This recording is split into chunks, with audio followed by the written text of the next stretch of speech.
আমি আপনাদেরকে এতটুকুই বলবো যে ইসলামের পক্ষে একটাই বাক্স বর্তমানে নির্বাচন করছে, সেই বাক্স হল ইসলামী আন্দোলন বাংলাদেশের বাক্স। হাত পাকা প্রতীক। অন্য যারা রয়েছে, যেমন জামাতের সাথে জোটে যারা রয়েছে, জামাত নেতৃত্ব, তারা কিন্তু পরিষ্কার বলেছে তারা ইসলামী নিয়ম অনুযায়ী দেশ পরিচালনা করবে। তারা দেশ পরিচালনা করবে প্রচলিত নিয়মে, প্রচলিত আইন অনুযায়ী। এখন ইসলামের পক্ষের বাক্স আর দ্বিতীয় বাংলাদেশের নির্বাচনে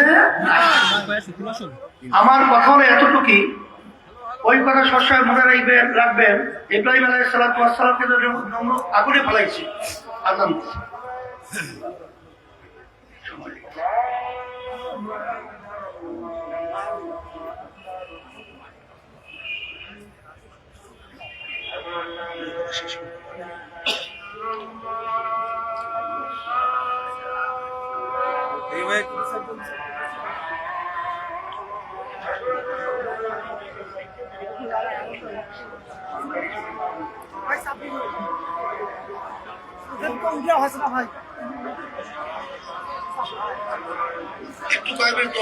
আমার দেখছেন আমি কি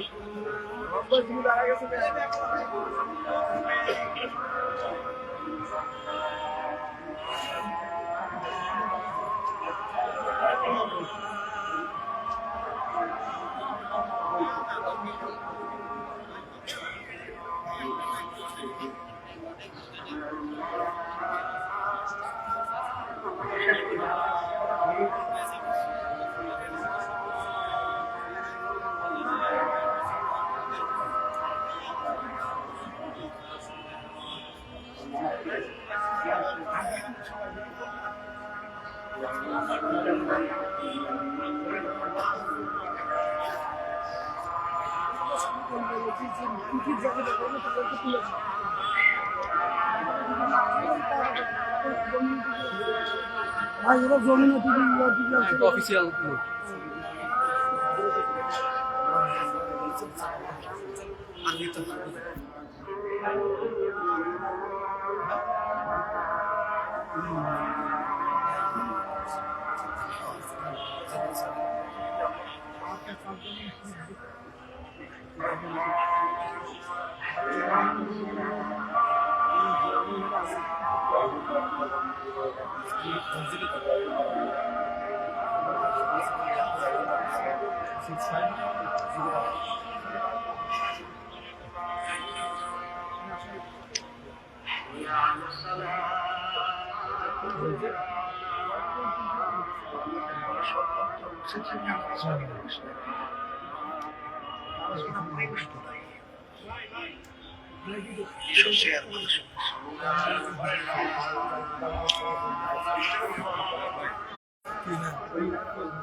মাঝখানে যাওয়ার পর প্রত্যেক দল বসে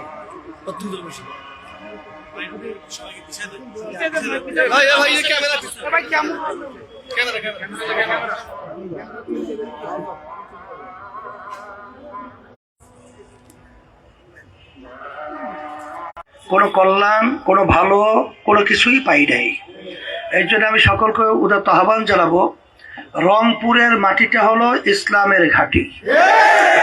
এই ঘাঁটির মধ্যে যদি ইসলামী আন্দোলন বাংলাদেশ, আমাদের যে 6 প্রার্থী এখানে আছে, তাদেরকে যদি আপনারা বিজয় করতে পারেন, এবং বিশেষ করে সদরে আমাদের পিয়াল ভাই আছে, তা আল্লাহর রহমতে উন্নয়নের ব্যাপারে আমি এতটুকু বলবো যে সর্বত্র বাংলাদেশের রন্ধ্রে রন্ধ্রে দুর্নীতিতে ভরা। আল্লাহর রহমতে যদি আমাদের প্রার্থীরা জয় হতে পারে, ইসলামী আন্দোলন যদি বিজয় হয়, তাহলে আল্লাহর রহমতে দুর্নীতি থাকবে না। এবং সর্বক্ষেত্রে সর্বশ্রেণীর পেশাজীবী মানুষের মুখে আল্লাহর রহমতে হাসি ফুটাতে পারবো আল্লাহর রহমতে। এবং শিক্ষা খাত বলেন, চিকিৎসা খাত বলেন, এবার কৃষি খাত বলেন, সর্বত্র আল্লাহর রহমতে আমরা আশা করি যেহেতু দুর্নীতি থাকবে না, সর্বখাতে দিনের দিন উন্নয়ন হবে এবং সর্বক্ষেত্রে আমরা উন্নয়নের ব্যবস্থা করতে পারবো। এই জন্য সকলকে আমি উদাত্ত আহ্বান জানাচ্ছি, আসেন আমরা সব একাকার হয়ে ইসলামের পক্ষে, বিশেষ করে হাত পাকা প্রতীকের পক্ষে আপনাদেরকে ভোট দেওয়ার জন্য এবং সকলকে এর পক্ষে আমার ভাইদেরকে, মা বোনদেরকে ভোট দেওয়ার জন্য চেষ্টা করার আশা এবং চেষ্টা করার ওয়াদা আমরা কে কে করতে পারি? আল্লাহ আল্লাহ আপনি কবুল করে নেন। আর বিশেষ করে হাত পাকার ব্যাপারে বিভিন্ন প্রচার অপপ্রচার করা হচ্ছে, মিথ্যাবাদী। এই মিথ্যাবাদীদের ধ্বংস আল্লাহই করবেন। এই জন্য আমি সকলে হাতে হাত পাকা প্রতীক উঠিয়ে দিয়ে আপনার কাছে আমানত হিসেবে রেখে গেলাম। আল্লাহ কবুল করে নেয়। কে মুস্তাফা ভাই, আমাদের পিয়াল ভাই, আর জাহিদুল ইসলাম, আর সুলতান মাহমুদ, আর মাওলানা আশরাফুল আলম, আলহামদুলিল্লাহ, আর তারপর জুলজার হোসেন। রব্বানা আতিনা ফিদ দুনিয়া হাসানাহ।